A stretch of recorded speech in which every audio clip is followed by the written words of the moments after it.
Chapter 10 Socializing Your Family Office. Carve your name on hearts, not tombstones. A legacy is etched in the minds of others and the stories they share about you. Shannon L. Alder. Build a Hui. Investing can feel like a solitary game, but the truth is, a good investor is only as strong as their team and investment community. My journey began as a college graduate in 2007. I became an accredited investor by 2015. I attribute my delay in achieving this milestone to my lack of interaction with others. In my defense, I didn't know anybody who was an accredited investor.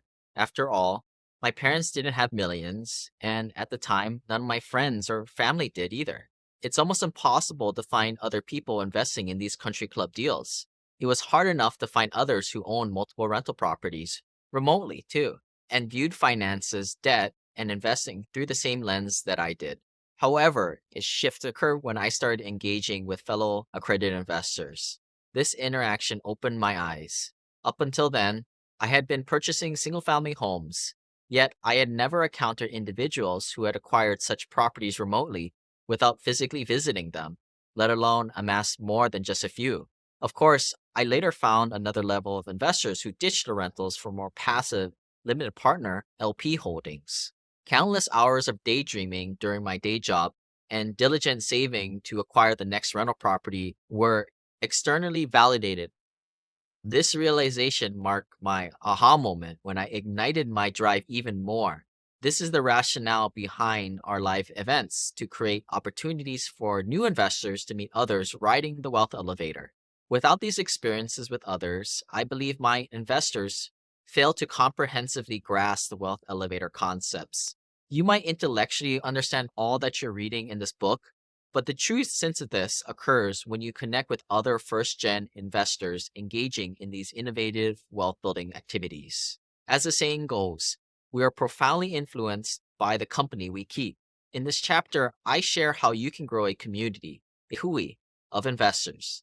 I explain how our mastermind evolved, how to socialize a family office, the limits of networking, and how to plan an endgame. Our hui of investors. In 2016, I created a podcast to talk about my investment journey. By 2023, the podcast, The Wealth Elevator, was rated 5 stars with more than 1 million downloads. When I started the podcast, I was transitioning into an accredited investor. I was getting rid of my little rental properties and going into larger syndications. I didn't talk about that process on the podcast until a couple of years later in 2018, when I was confident I had made the right decision to go into syndications. The first few years of my transition were slow. I visited the local real estate clubs in Seattle and went to a bunch of national conferences, but I never found them useful. Most of the people I met at those events were non-accredited people flipping houses or low net worth non-professionals looking for a way to get rich quick in the plethora of guru education groups. I was on my own, completely isolated, but a strange thing happened. The podcast that I started gained a lot of traction. People emailed me to connect. Without realizing it, we were building a hui. People closest to me know I'm one of the biggest introverts out there. I prefer to build strong relationships with people I work with. Perhaps this was influenced by the Hawaiian culture of the community and working together. As I said before, it's where the term hui comes from. It's pretty much what's it like living in Hawaii. You are part of the community with the aloha spirit. In this spirit, I created our investment mastermind called the Family Office Ohana Mastermind, FOOM for short. As of early 2023, the FOOM group had more than 110 members. This sense of community also shapes our Hui Deal Pipeline Club for investors who want to invest alongside us. By 2023, we had well over 800 individuals who had invested $50,000 to $100,000 or more in a deal with us. The crazy thing is that our group has collectively raised over $200 million, which rivals the largest venture capital-backed crowdfunding websites out there. And the coolest thing is we've distributed well over $45 million out to investors so far. When we throw events like our annual Hawaii retreat or a pop-up mixer, all the attendees are screened, so I know every single person there. We do not have any shady random people we can't verify coming off the street attending our events. It is a complete opposite of the experience of a traditional conference or seminar, where they let in any Joe Blow who will pay to attend. to eventually upsell to a higher dollar program. At the bare minimum, we want to create a safe environment.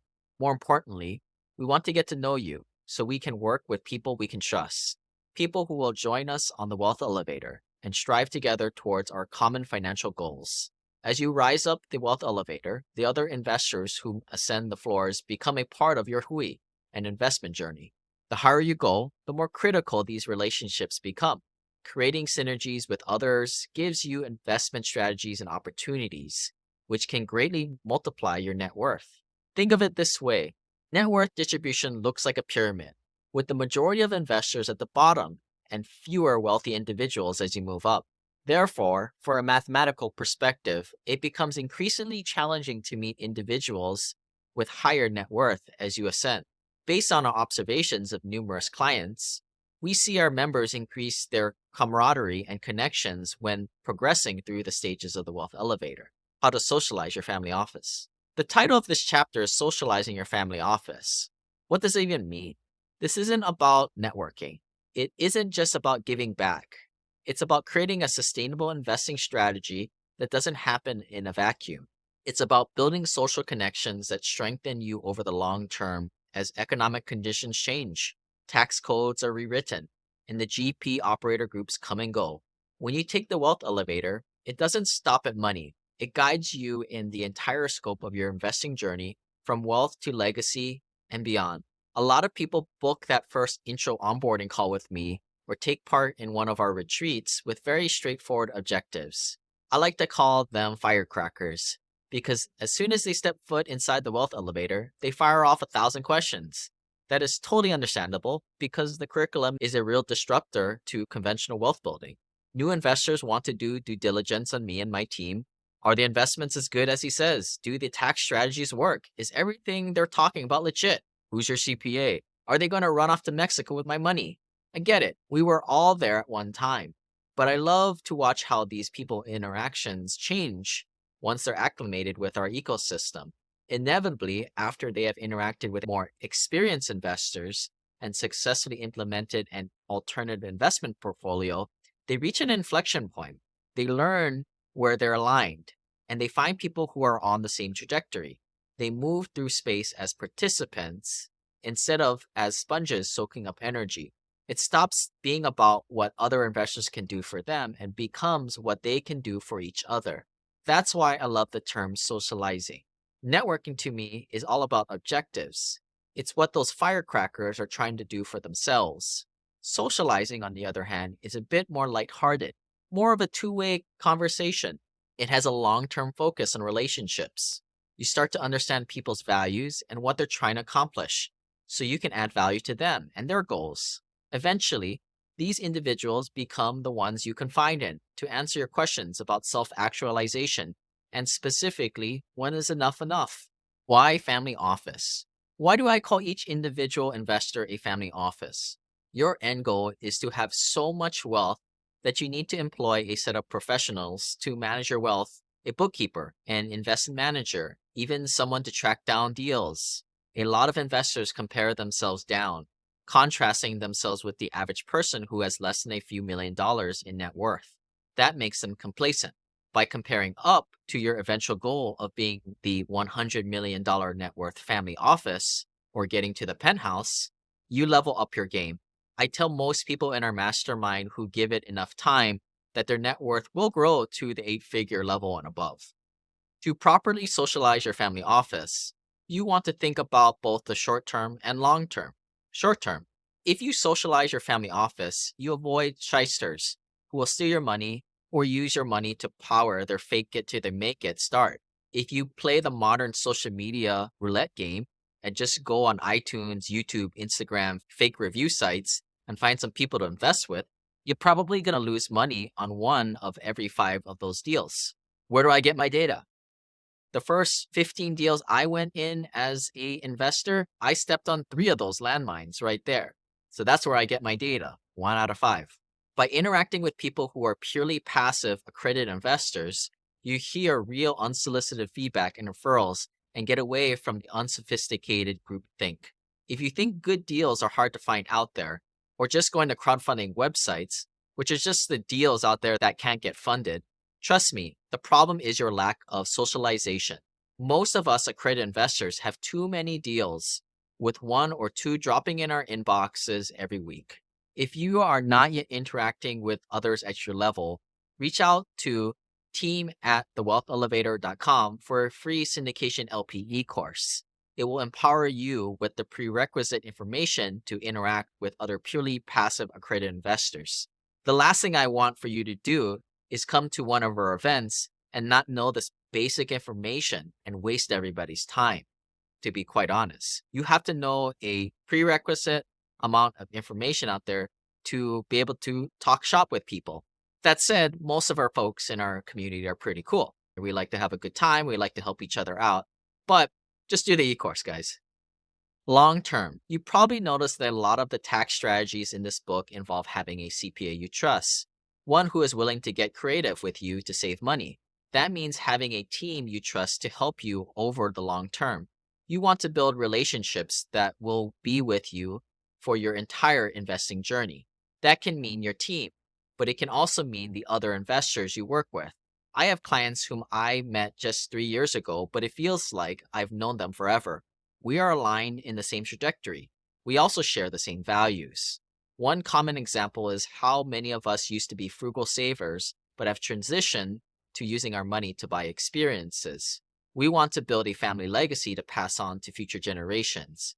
We are big on spouses and or our adult children becoming involved, coming to events, and building relationships within the group. By surrounding ourselves with other accredited, wealth-conscious investors, we absorb best practices and mindsets. This flows through to how our families are raised and how we interact with each other and how we do business. Elevators go both ways. One of the things I love about the wealth elevator metaphor is that the elevators go both ways. You can send the elevator back down for others. You can help others at no cost to yourself. When you do, everyone benefits. It makes life richer. When you have all the passive income you need, you discover why relationships are the currency of the wealthy. In my multi-day retreats, we have a valuable exercise to set the tone. We pair new members with senior members who answer the questions and offer mini mentoring during the session.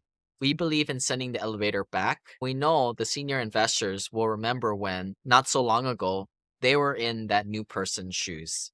Senior investors can anticipate questions new investors have about taxes, syndications, and the alternative mindset of the wealth elevator investors.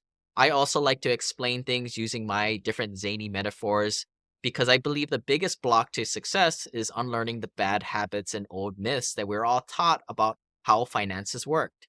When you're doing well in the penthouse, it's your turn to send the wealth elevator down to someone else. This can be your way to leave this world a little bit better than you found it. As you listen to others ask questions in their own words, you start to better understand the investment path you have chosen for yourself. Networking debunked. Have you heard the expression, your network is your net worth? That's only as true as the quality of your network. If you go to a newbie event, like the local RIA, everyone else there is a newbie.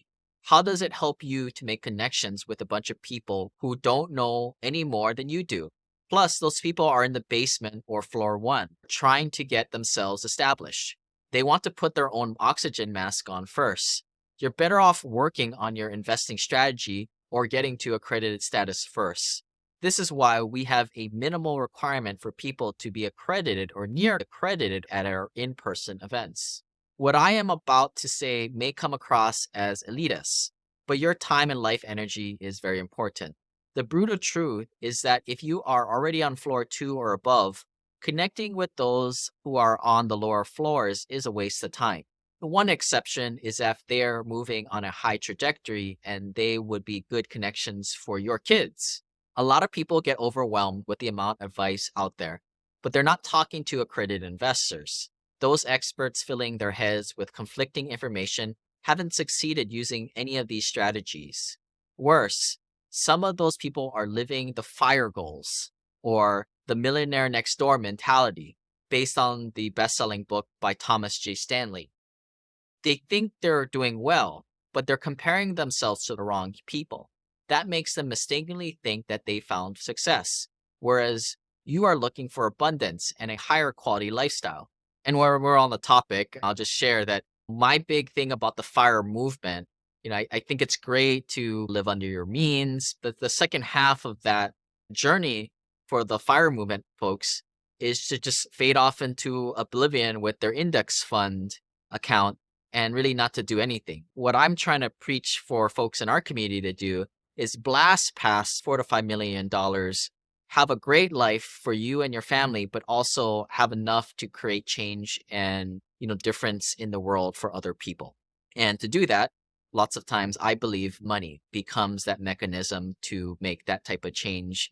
And that type of change is different for everybody out there. And that's obviously the wealth elevator is my way of leaving the world a little bit better than I found it. You are going to have to think of your way of impacting the world. But hey, let's get you to accredited status and beyond, or get you past that penthouse level for now. To find the right events, look for ones where nobody is selling anything. At our accredited investor events, people are looking to build relationships with people who provide value to them. We don't have speakers or sponsors trying to sell stuff. Also, except for selling their single family home rentals to move up to syndications, none of the attendees are selling anything to anybody. If they are, we remove them to create the safe environment we want. That's one half of the networking puzzle.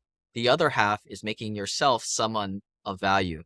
Socializing is a two-way street. If you're clueless about what a syndication is or what a preferred rate of return is, for example, you're not going to be able to hang intellectually with the kinds of investors who are looking to vet deals or swap tax strategies. What is an accredited investor? An accredited investor makes more than $200,000 in annual income or owns more than $1 million in assets, excluding the home they live in. If you're still moving towards that goal, go to thewealthelevator.com/turnkey for a free remote rental e-course on where to get started. That said, accredited investor status is much less of an important factor than passive investors think. The truth is that the majority of deals, around 90 to 97%, accept non-accredited investors. These are called 506B offerings. And all you need to take part is to be connected to the right network of sponsors or operators. There's no shame in starting at the bottom. Most of our investors are building first-generation wealth, but there is shame in trying to climb out of the basement using an escape ladder instead of waiting for the wealth elevator. That's what you're doing when you follow the normal financial advice out there. And if you get my drift, I get frustrated when I see some of the younger folks out there who are under $1 million net worth doing things like funding their retirement accounts and buying houses to live in when they should be investing in higher yielding investments and getting the tax benefits that way. Build your ecosystem. Up to this point, we've talked a lot about your colleagues. It's important to remember that your ecosystem also includes a whole lot of other people you will need. A lot of books and podcasts targeting lower net worth individuals tell you, go out and find your CPA, your attorney, and the people you're going to invest with before you ever start investing. The problem with that is that you don't know who is doing things the way the wealthy do things. You have no working concept, and people are so proficient with marketing these days that it's extremely hard for a new person to separate the sophisticated service providers from good marketers. Although this is a bit of a chicken and egg paradigm, I urge you to get educated first, so you are empowered to build your team. That said, if you want to cheat and copy answers, what some of us did to get by in school, we can connect you with referrals we have worked with in the past too. Side note on that, going back to that first floor of the wealth elevator where, a lot of you folks will skip over buying little rental properties and go straight to syndications and private placements.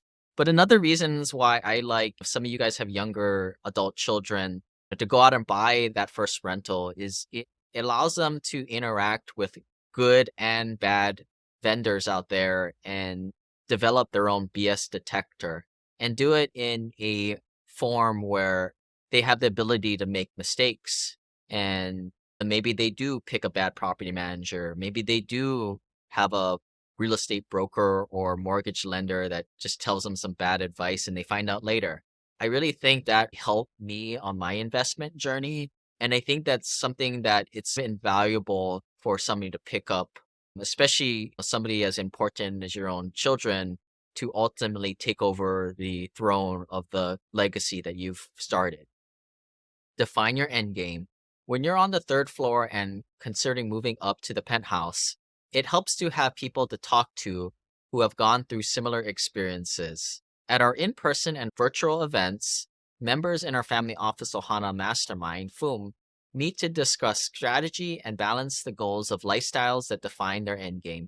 When it comes to passing on wealth for those nearing their endgame, our group consensus is that liquidity and traditional investments are the best approach, not the alternative investments that got us to floor 3 or the penthouse. It ensures simplicity and ease in transferring wealth to future generations who may not possess the same level of sophistication or the same kind of network. Knowledge transfer, financial education, rather than monetary asset wealth transfer, makes this transition as smooth as possible. Think about it.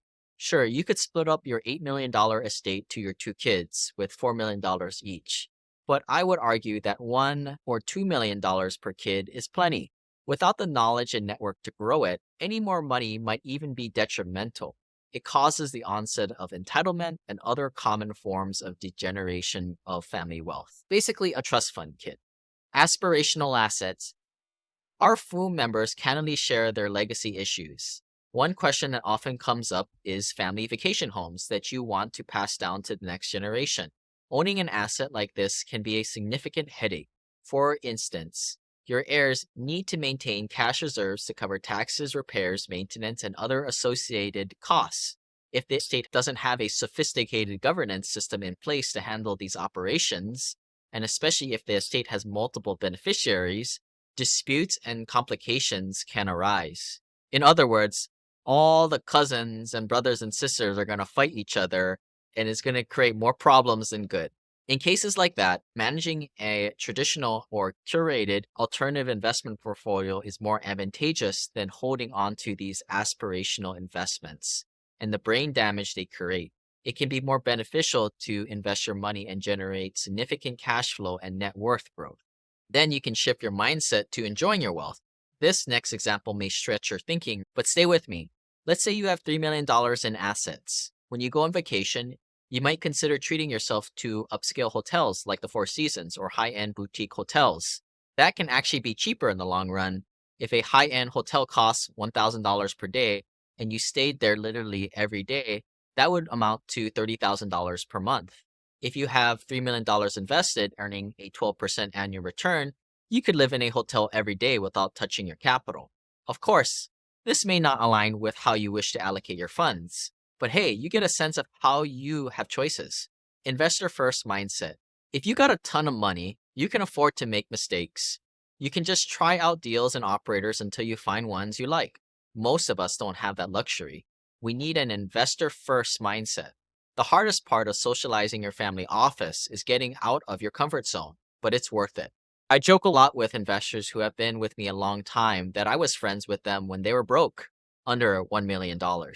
But it's true that a lot of satisfaction happens when you go through the journey of venturing up the floors together. One day, you will be there with your cohort in the penthouse and on the rooftop looking down, encouraging everyone who's rising behind you. I took the hard knocks and worked with the wrong people when I first started. Today, as a general partner and sponsor of deals, I vow to always treat my investors with honesty and loyalty. We always put passive investors first. But if not for the many investors collectively as a Hui, we would have not had the reputation in our investor community to access great opportunities that are otherwise accessible to only institutional players. What happens when you achieve institutional wealth at the rooftop level? That's the subject of the next chapter. I wanted to close out this chapter and just defining a family office. It's a term that is used to describe a family that has created a very large net worth. Let's just call it $100 million net worth and beyond. And it usually has multi-generations in it. A lot of you guys reading this book are likely the first or second generation.